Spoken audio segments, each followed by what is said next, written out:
process. The last level, to alter or adjust a child's behavior by taking action to cause him to follow previous training and instruction. In other words, you've already trained him, you've already instructed him, but he's not following through. And the way you do that is through direct communication.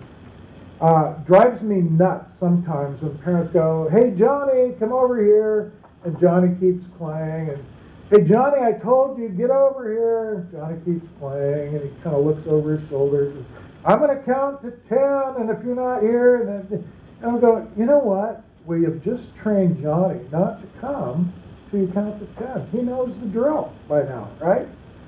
Direct communication is, you know what? I want you to sit down now. You just say it once, and if there's no follow-through, then there's consequences. But be clear in your communication.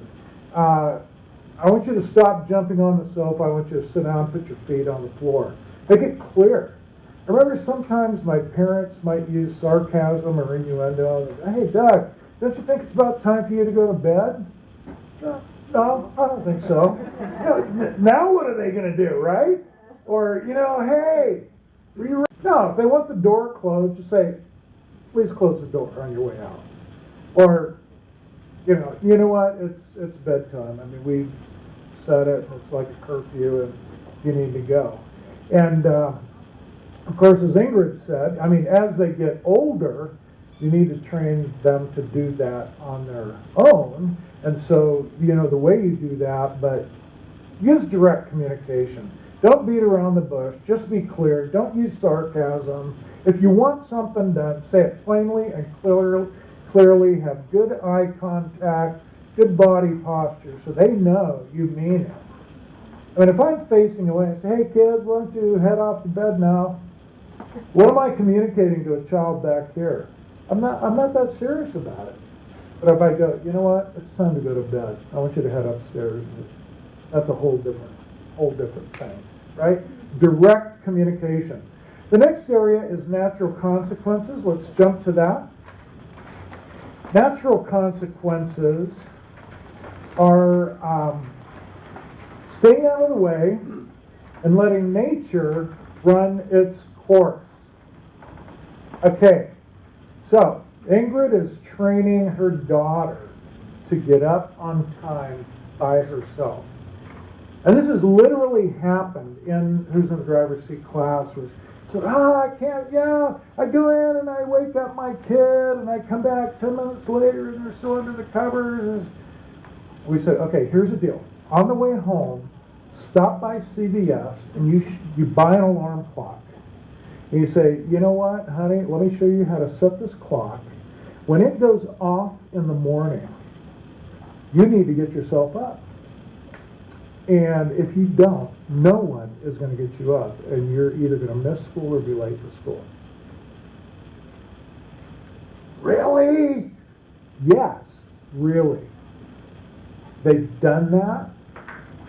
The alarm's gone off. Mom has walked by the room, and they're peeking out from under the blanket. "Is she going to come in and wake me up?" I mean, no, you said no. And you know what? They learn to get up. Now, some of my kids took some mistakes. So, they missed the bus. Sorry. Get on your bike, ride to school. They get to school late. Guess what? They get a tardy. They get 3 tardies. Guess what they get? Saturday school. "I am so sorry you can't whatever on Saturday. You're going to Saturday school." Who's the bad guy? The vice principal is the bad guy. Dad's the good guy. He's so sorry that this happened to you, right? I mean, seriously, if you let natural consequences happen, they learn. They learn quickly. In our family, we gave a certain amount of allowance that probably allowed them to buy a few lunches at school and probably meant they needed to make a couple lunches. And so, kid forgets his lunch. What do? Do you run down to school and make sure he gets it and he's fine? What is that teaching them? They don't need to be responsible for taking their lunch to school. So what if they are hungry? You know, number one, they're not going to starve. Most American teenagers have enough body fat that they'll make it through the day. Their friends will give them some food, but they need to learn through natural consequences that you're not going to be hand-delivering their lunch to them. So just stay out of the way. Let nature run its course. So we talked about being tardy, forgetting the lunch, setting an alarm, being late for school. You know, my daughter with her wrinkled clothes, we stayed out of the way and we let nature run its course. Now there's two guidelines for this, okay? Number one, is it safe? I mean, are you really going to let your kids do something that are not safe? And, you know, with younger kids, I mean, if they're running around on the roof of the house, go, okay, let's see what happens. No, of course not. You know, I mean, if your kid's going to do really something stupid and get hurt, you stop it. But the other factor is, can you handle seeing them go through the pain to learn the lesson? I bet you there's parents in here who are probably golden retrievers that just cannot fathom their child going without lunch and suffering that consequence. So they'll run the lunch down to school. And if you can't handle it, then you can't handle it. Take them their lunch. But, you know, when our kids were little, we had this cement thing out in the backyard with this big bush right in the middle. And our kids, remember those little plastic Hot Wheel trikes or something? What were they called? Big Welcome. Big wheels? Okay, big wheels. So my daughter said, oh, you know, they used to chase each other around this bush, and, you know, sliding in the corners and all that. One day they got this smart idea, say, hey, why don't we go in opposite directions and surprise each other at the corners, right? Okay, I am sitting there in the kitchen watching this happen, and you know what? I'm just going, okay, it's just going to take one crash, and that'll be the last time they do it. My wife could not handle it, and she went out and stopped the whole deal. So different ones of us have a different level of comfort or lack of comfort with letting our kids suffer natural consequences. But those are the two guidelines of natural consequences. Is it safe, and can you handle it? Okay? The next area is logical consequences, where we plan a negative consequence that is logically related to the misbehavior, and then we stay out of the way and we let the consequence do the disciplining. So this, let's say there's, well, we're gonna get into this in a minute. In fact, why don't you look? You have a sheet there that has a bunch of. I don't have tonight's notes. Let me look at your thing. Okay. Here, you can borrow these. Okay, there's a page that says practice planning logical consequences with teenagers. Okay? So it's planning a negative consequence, something that is not going to feel good to the child, but have it logically related to the misbehavior. So remember, I saw the look on your face when you go sleeping with the dog because you didn't do your math homework. Come on, that's not logically related. But if you're not coming to dinner because you're watching TV, okay, no TV before dinner, right? If you're not getting your homework done because you're playing Nintendo, okay, the Nintendo gets put away. If you have a rule in your house where you keep the common areas clean, so at the end of the day, everybody's watching TV, everybody's going home or going back to the room, okay, everything that you brought out and scattered across the living room has to go back to your room. And if not, there's a little secret maid that comes through in the night and just picks everything up and hides it in the garage, and you lost it for a period of time. So negative consequences that are logically related to the misbehavior. Sometimes we as parents are tempted to go, okay, what's something that my kid really wants to do, and I'm going to take that away because he's going to feel the pain. So let's say you have a curfew of a certain time, and they miss the curfew. Okay, you don't get to play with your friends tomorrow. What does playing with your friends have to do with curfew? Nothing. So why are you doing that? It has to be logically related. And then just let the consequence do the disciplining. So here's what we're going to do. You have your list. How many of them are there? 12, 13? 11, okay. This side over here, you start with number 1 and you start working down the list. You guys over here start with the bottom of the list and start working up. And you guys in the middle, you can do whatever you want. How's that sound? And I'm going to go get a copy so I know what I'm doing up here. Okay, you guys, let's get our attention up here and let's share our brilliant work right now. Well, I think 11 works. Here's the deal. We all were in agreement using it. Coming up with logical consequences is often difficult because you're running into all different situations. Oh, we've never encountered this before. And that is why it is great to have friends like the people who are around you. I remember going to our adult fellowship when all of our kids were adolescents and going, hey, this is what my kids, what do you do when your child does this? And what have you learned that works?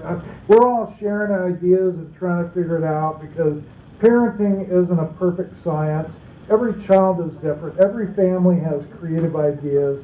And somehow we just kind of need to figure it out and figure out what works for our kids. So in this case, there's not necessarily any right or wrong answers as long as they're negative consequences logically related to the misbehavior that you can just let the consequences do the disciplining. So let's just start with number 1. Kim, age 13, leaves dirty clothes all over the floor in the room. Will not put them in the dirty laundry basket so mother can wash and iron them. What's a logical consequence? She runs out of clean clothes. Okay, what's another logical consequence? Does her own laundry. Do her own laundry. What's another one? The laundry disappears. The laundry disappears. Oh my gosh. Serious. Okay, so you notice every single one of these was a negative consequence. Every single one was logically related to the clothes. So is there a right or wrong answer? No. Whatever works best in your situation and you as a parent can carry out. Okay, let's go to Stacy, age 17. Comes home an hour past her curfew. What's a logical consequence? Okay, so she came in, what, an hour late? Yeah, so next time she's got to be an hour early. Very logical, very related. I mean, one time and the punishment is over. In the earlier group we were talking about homework. Most of our kids are not thinking long term. You know, if I'm trying to motivate my son to do his homework so he can get into college in 3 years, he's going, that is such an obscure idea. I mean, you know, it makes no sense to him. So whatever the discipline is has to be immediate, has to be painful enough to create, and then boom, she does her one time early, and she's over. She's back to her normal curfew. Yes? What if they're manipulating them? I mean, it's like, okay, so this is worth me. I'm going to stay out late this time because I know my parents will just keep my stock off an hour next time, and I'm willing to make that trade. Yeah. You're not okay with that.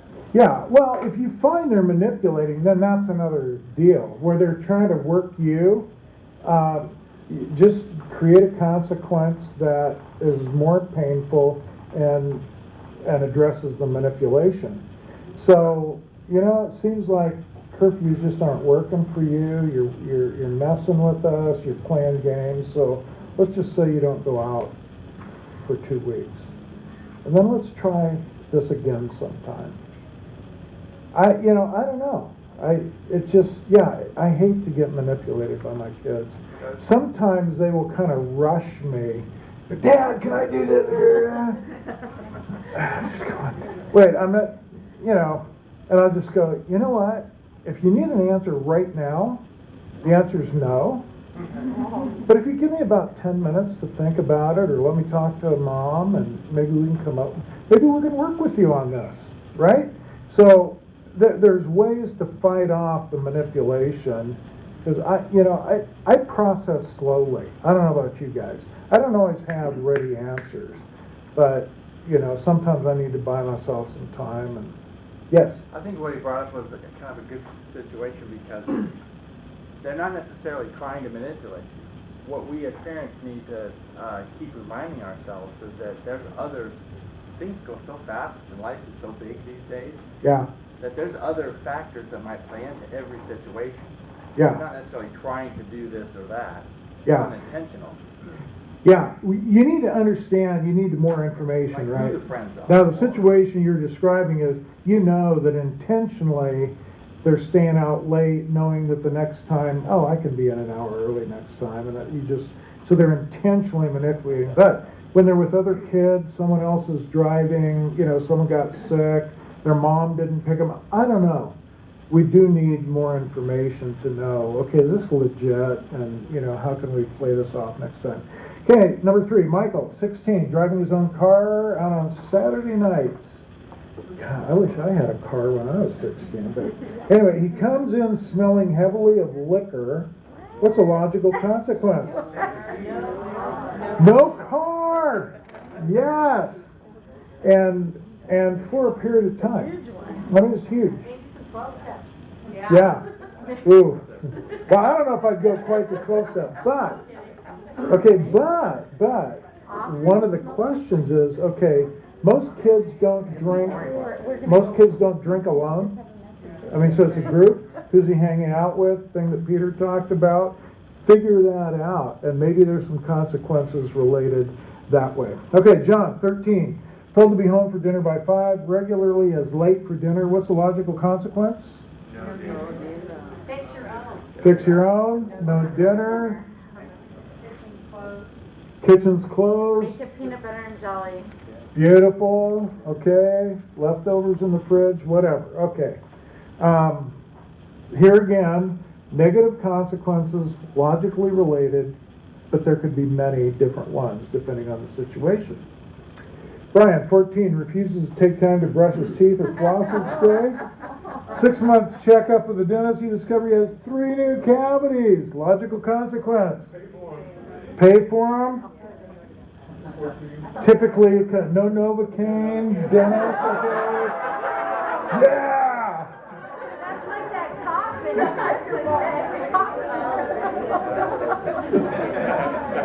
Yeah, I mean, that's hard, isn't it? I mean, He already doesn't have any girls that like him, so life's pretty bad, I'd say. yeah. Well, I hate to say it, but one of my kids was one of those kids, and it's just like, oh my gosh, what do we do about this? But anyway, yeah, there's got to be a consequence Does he to brush that. his teeth now? How's that? Does he brush his teeth now? Not very much, no. But he's 31 years old, he's out of the house, it's not my problem. You can train your kids to do the right thing, but whether they do it or not, well, they're going to figure it out. The only consolation I had, we taught him what to do. Whether he chooses to do or not as an adult is his call now. And yes, he doesn't have a girlfriend. Okay. Number 5, was there a good answer? Well, one answer was, have him pay the deductible for the dentist visit, or share it with you. I mean, Peter gave a great illustration of his son that broke the CD player, right? And just, okay, maybe he can't afford the whole thing, but make it a little bit painful with the amount of money that he does have, or okay, this is going to cost me X number of dollars. Let's say this is going to cost me $200. Here's the deal. I'm going to pay you an incredible wage at $20 an hour, but you owe me 10 hours of work to make up for this. I mean, so he's repaying you. He's having to be responsible for the choices he made. So, does that help? Yes. Okay. Here again, there's no right answer, but it's got to be logically related. Danielle, 15. Constantly leaves her clothes and shoes in the family room, or if she watches TV at night. What's the logical consequence? The clothes disappear. Huh? The clothes disappear. Clothes disappear. Yeah. And how's that? No TV. Okay, yeah.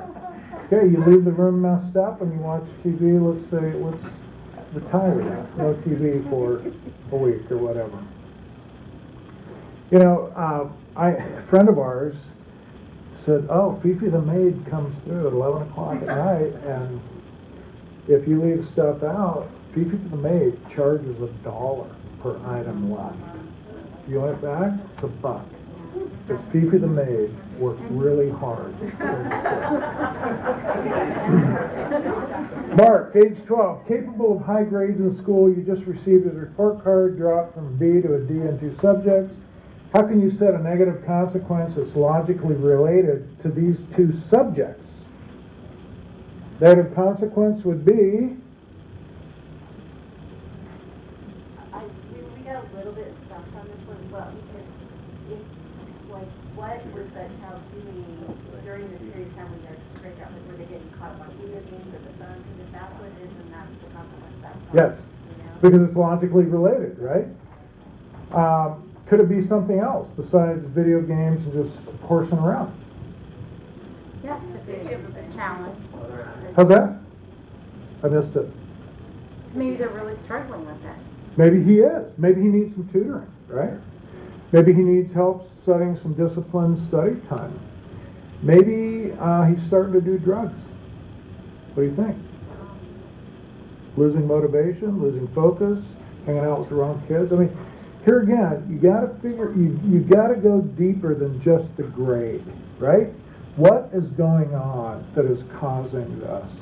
And Peter just talked about just being more aware. I mean, you step back in some ways, but you become more vigilant and more aware in some other areas. So, Michelle, 17, told you she couldn't entertain guys in the house, or she has been told she couldn't entertain guys in the house when you're not there.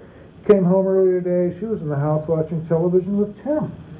It's a negative consequence, logically related to the misbehavior. Bye-bye, Tim. How's that? Bye-bye, Tim. Bye-bye, Tim. Now, what does that mean, though? No more boys in the house. No more, well, that's the rule to start with, but she had one in the house. Oh, I thought she said, it says here, just unsupervised. Oh, unsupervised. Okay, yeah, that's the point. Unsupervised. So maybe not. So Tim's not allowed to come over at all. Not even supervised, like, if you can't respect the rule, then you just can't be here. Okay. Did That- Tim know that's the a rule? possible consequence, yes. Did Tim know the rule, or was that all just Michelle, Not telling him the not rule. telling him the rule? Yeah, That's that's huge. huge. It's on Michelle. Yeah, we want Tim out, but if Tim didn't know, and Michelle's just dying to have Tim over. Yeah. And, another thought is, okay, no more Tim, then you just lost your opportunity to get to know Tim.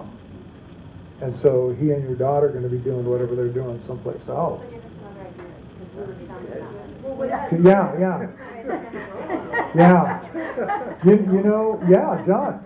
My concern with this one is at the age of 17, you just say, well, now you can't have this girl in the house, or et cetera, et cetera. At this age, they're very capable Of meeting someplace more else. sneaky. Yeah. behind your back, Yeah. So, Yeah. I found this a real difficult one. Yeah.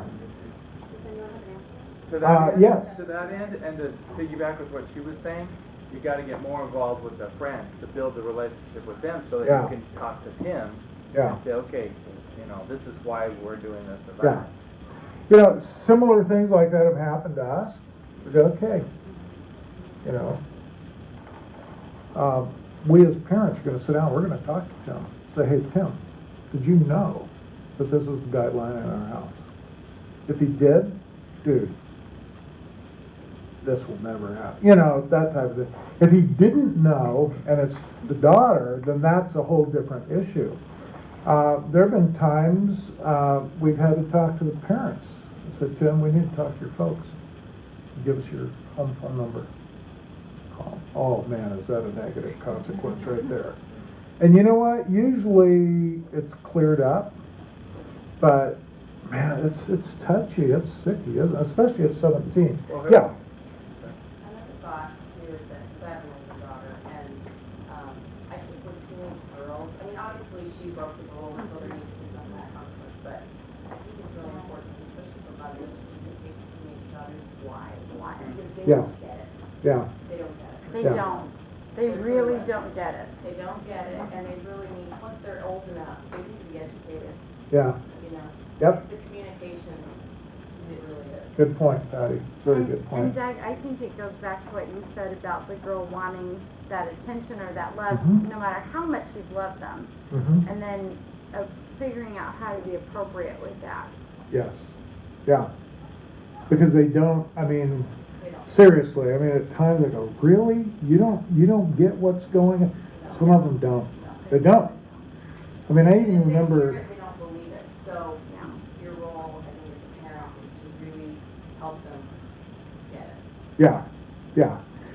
And you know, as we age, we get so much wiser and more aware. And I'm going to tell one on my wife now that she, you know, she was a freshman in college or sophomore when we started dating, and she's a seamstress, and she made herself a bathing suit. Well, that's great. So we go to the beach, and I'm going, holy smokes!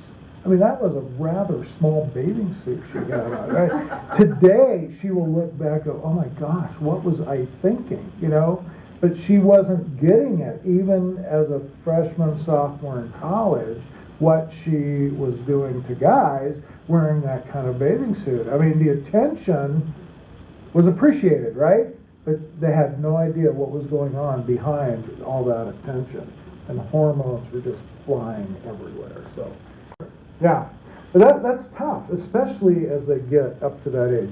Kelly, 14.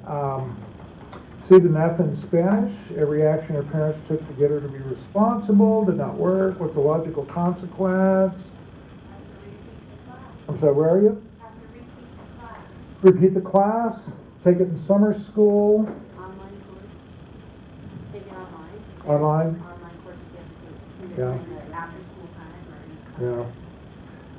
Yeah.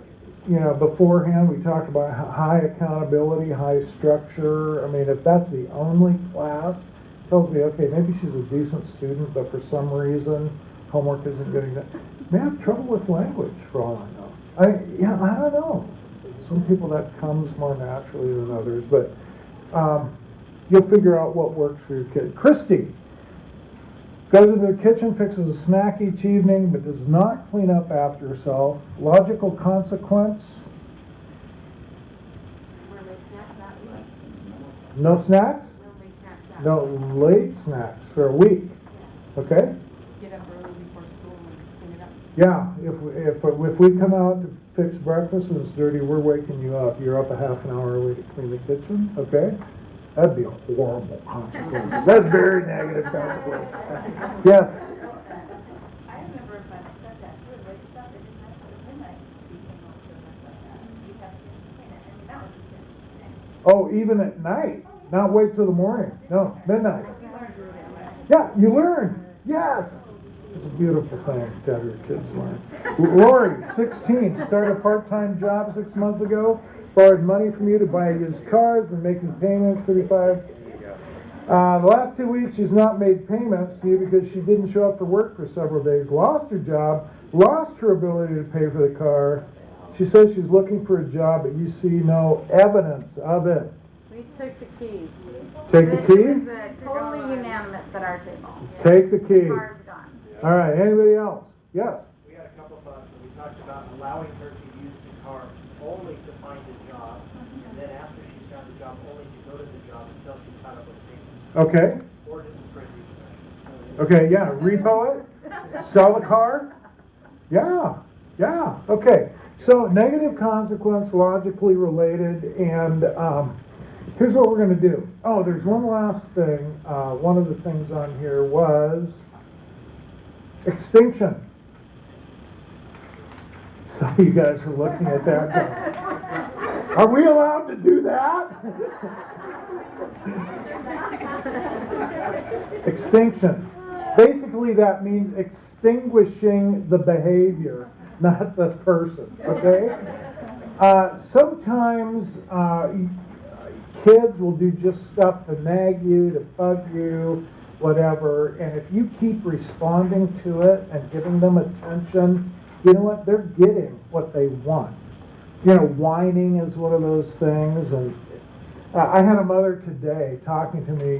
Her son plays baseball at Brea High School, and tomorrow, Halloween, the girls' softball team, the freshman guys' baseball team, they're going to have a game, but they have to play it in costume, and he wants this particular gorilla costume that costs $80, and she's not gonna buy it for him, you know? He's whining and whining and whining, and she's trying to explain, and I said, back off. The costume is his problem, not yours, right? And as long as you're engaging, he's getting that attention, he has hopes, he's gonna grind you down, you just walk away. So, you know what, no gorilla costume, and we got plenty of stuff around the house, you can figure it out.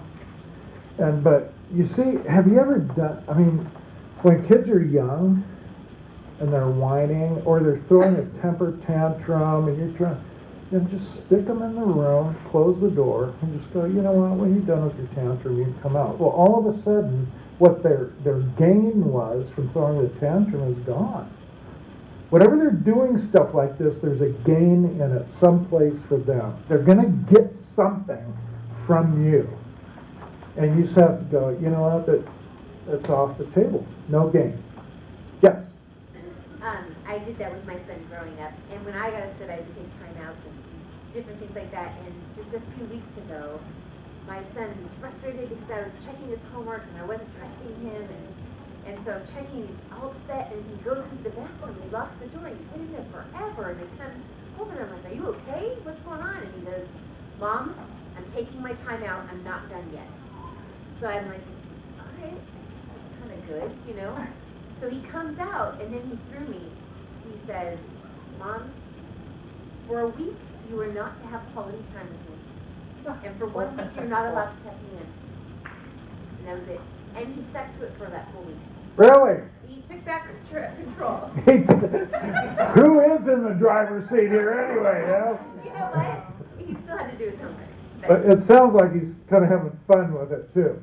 He was serious. Yeah. Yeah. Yeah. I didn't know what to do with that. I've never been, as a parent, I've never put on restriction, but... Huh? What do you guys think about that? No big Yeah. deal, I guess. Well, I would say you're wise to respect the boundaries. I mean, if a kid's saying, hey, I don't want you to touch me, don't touch them. Don't talk to me right now. Don't. Because if you do, you're exasperating them. You're provoking them to wrath. You're not respecting a boundary. And you want them to learn to respect boundaries. And if they say, I can't talk to you about that right now, then don't talk to them about that right now.